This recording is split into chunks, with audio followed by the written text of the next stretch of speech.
Sanctus, Sanctus, Sanctus Dominus Deus Sabaoth. Bapak, Ibu, dan saudara-saudariku yang terkasih dalam Tuhan kita Yesus Kristus, salam sejahtera untuk kita semua. Berkat Allah yang Maha Kuasa senantiasa menyertai kita. Hari Senin tanggal 26 Desember tahun 2022 adalah Pesta Santo Stefanus, martir pertama. Stefanus adalah murid yang bersama Saulus dari Tarsus belajar pada Gamaliel di Yerusalem. Menurut tradisi, seperti halnya Saulus, Stefanus adalah gambaran sebuah komunitas Yahudi Helenistik yang hidup untuk mengabdikan diri pada studi dan penafsiran kitab suci. Dia mengalami pertobatan setelah mendengar khotbah Petrus pada hari Pentakosta. Kisah Para Rasul bab 6-7 memberikan kita gambaran mengenai keunggulan Stefanus dalam menghadapi para rabi Yahudi, penahbisannya sebagai diakon gereja Yerusalem, dan kemartirannya. Pesta ini dicatat dalam Martyrologium Nicomedia tahun 361 dan dalam Lectionarium Yerusalem tahun 415. Pesta ini menyebar di Eropa pada abad ke-5. Di Roma, gereja Santo Stefanus Rotondo al Celio yang didirikan oleh Paus Simplicius tahun 461 menjadi salah satu bentuk penghormatan gereja kepada Santo Stefanus sejak awal.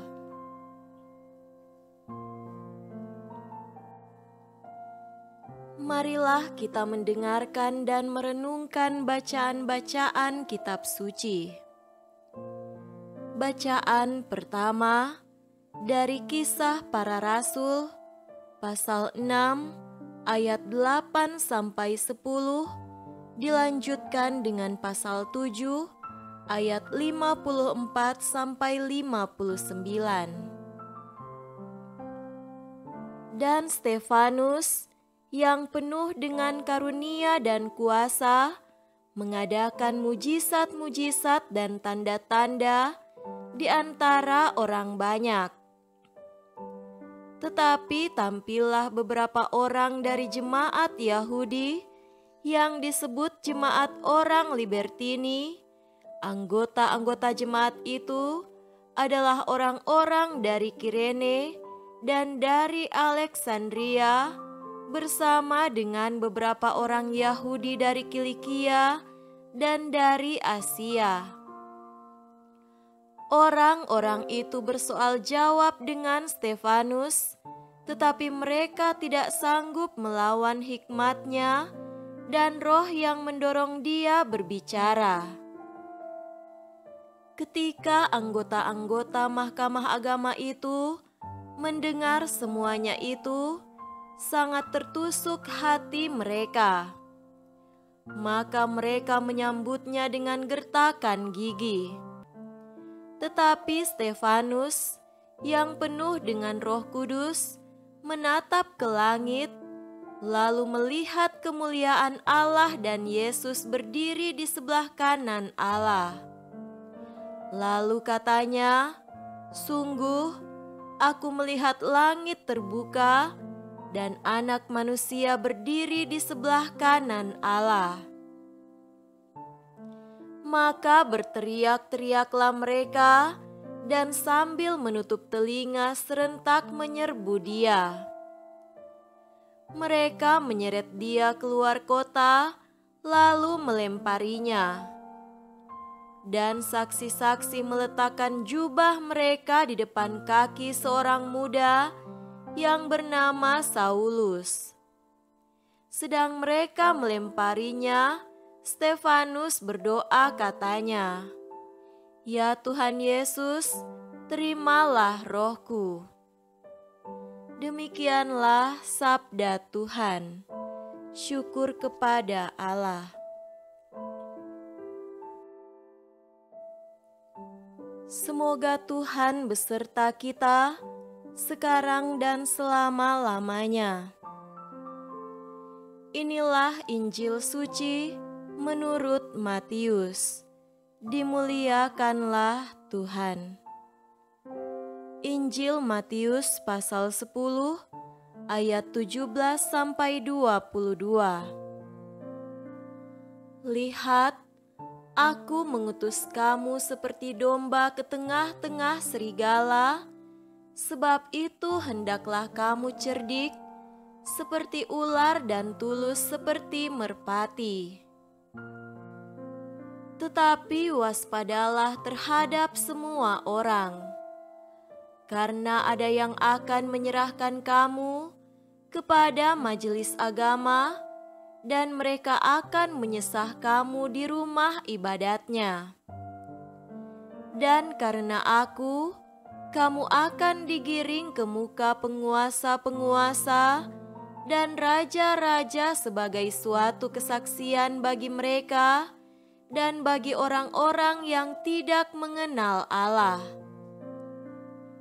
Apabila mereka menyerahkan kamu, janganlah kamu khawatir akan bagaimana dan akan apa yang harus kamu katakan, karena semuanya itu akan dikaruniakan kepadamu pada saat itu juga. Karena bukan kamu yang berkata-kata, melainkan Roh Bapamu. Dia yang akan berkata-kata di dalam kamu.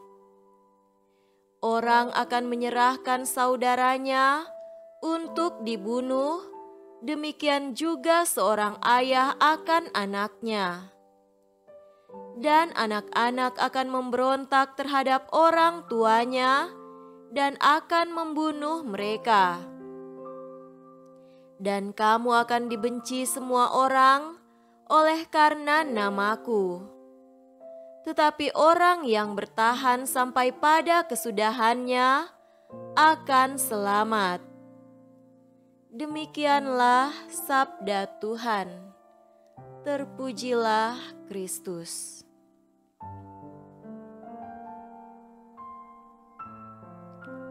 Saudara-saudariku yang terkasih dalam Tuhan kita Yesus Kristus, tema renungan kita pada hari ini adalah pembawa damai sampai akhir hayat.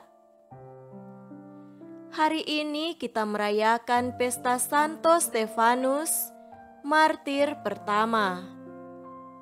Kemartiran Santo Stefanus tidak hanya berkaitan dengan kematiannya yang tragis karena membela imannya, tetapi juga kesaksiannya mendoakan dan mengampuni mereka yang membunuhnya. Santo Stefanus adalah pribadi yang tidak takut bersoal jawab untuk membela Tuhan dan kebenaran ajaran Yesus Kristus. Untuk mempertanggungjawabkan imannya, Stefanus selalu meyakinkan dengan ragam jawaban yang benar. Hal ini membuat lawan-lawannya menyeret dia keluar dari tembok kota dan dirajam dengan batu sampai tak bernyawa. Ini bukan soal kalah menang, tetapi soal mempertanggungjawabkan iman yang benar dengan keteguhan dan keberanian tanpa takut. Hal ini juga menjadi bukti nyata sabda Injil ketika kita mempertahankan iman. Janganlah kamu khawatir akan bagaimana dan akan apa yang harus kamu katakan, karena semuanya itu akan dikaruniakan kepadamu pada saat itu juga. Karena bukan kamu yang berbicara, melainkan Roh Bapamu. Dialah yang akan berbicara dalam dirimu. Bahkan sebelum Santo Stefanus meninggal, ia sempat mendoakan para musuhnya di hadapan Allah. Tuhan, janganlah tanggungkan dosa ini kepada mereka. Sungguh, sampai akhir hidupnya, betapa ia tetap memberikan kesaksian dan mempertahankan iman yang benar akan Yesus yang ia yakini dengan tetap mengedepankan perdamaian. Di sini, kita juga melihat sisi lain, satu persamaan di antara meninggalnya Yesus dan wafatnya Santo Stefanus, yaitu mendoakan orang-orang yang membenci mereka. Bukannya mengutuk, Santo Stefanus justru mendoakan dan memaafkan orang-orang yang membunuhnya, persis seperti yang dilakukan oleh Yesus.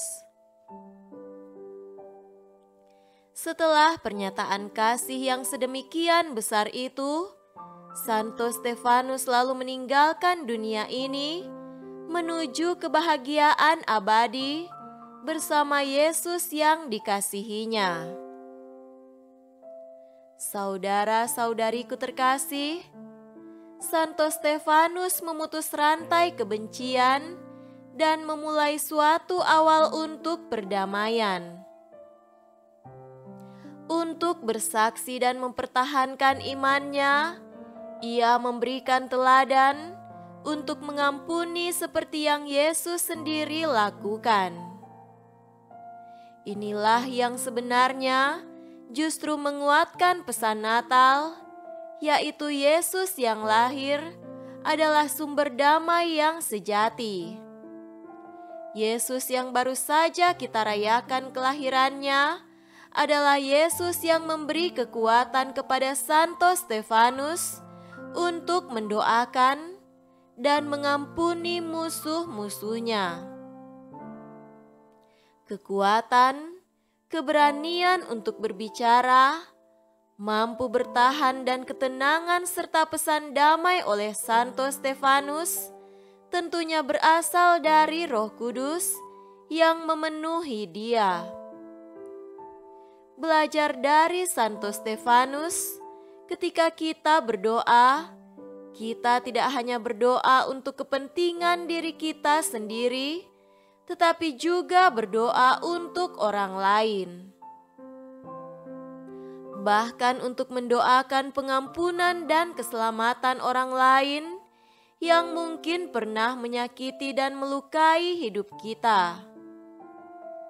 Marilah kita mohon rahmat Tuhan agar kita semakin dimampukan dan dikuatkan untuk menjadi saluran kasih-Nya bagi sesama, menjadi pembawa damai-Nya bagi mereka yang memerlukannya sampai akhir hayat kita.